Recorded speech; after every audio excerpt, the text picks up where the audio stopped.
Soc l'Àlex Romaní, psicòleg, comunicador i en aquesta ocasió vinc a presentar el nou programa en habilitats i tècniques de gestió.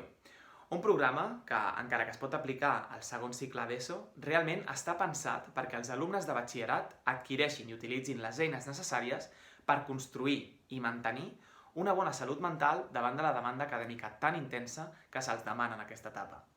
La metodologia consta de 6 sessions de 60 minuts cadascuna, amb una part teòrica i una part pràctica a l'aula en la que aprendran a gestionar emocions, pensaments, estrès i també aprendran tècniques de gestió del temps, de les tasques i la seva part social i personal. Tot això en un mateix programa. Encara que recomana aplicar el programa amb les seves 6 sessions ordenades, també és possible canviar l'ordre i inclús realitzar sessions de forma independent.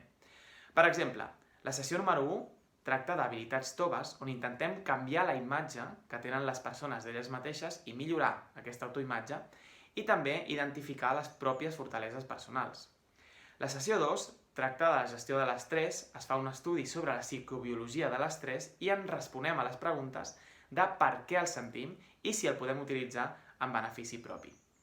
La tercera sessió tractem la gestió emocional i li donem un sentit pràctic a les emocions i també parlem de la intel·ligència emocional i els seus components. La quarta sessió tracta sobre habilitats intrapersonals, és a dir, mirem cap a dins i aprenem a desenvolupar un estil de vida conscient en pràctica de mindfulness a l'aula.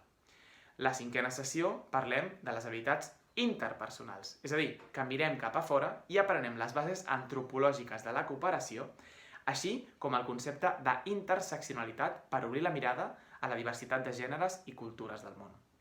La pràctica d'aquesta cinquena sessió, per cert, serveix per millorar les habilitats de comunicació.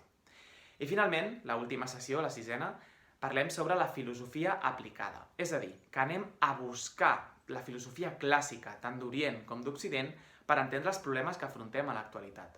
Aquesta última sessió serveix per reflexionar i direccionar el que els joves volen fer i per què amb les seves vides. Així que, si alguna d'aquestes temàtiques t'ha semblat interessant, només ens has de dir quines sessions específiques voldries aplicar o si vols dur a terme tot el programa sencer. Ja quedes de felicitat, estarem encantats de col·laborar. Moltes gràcies, adeu!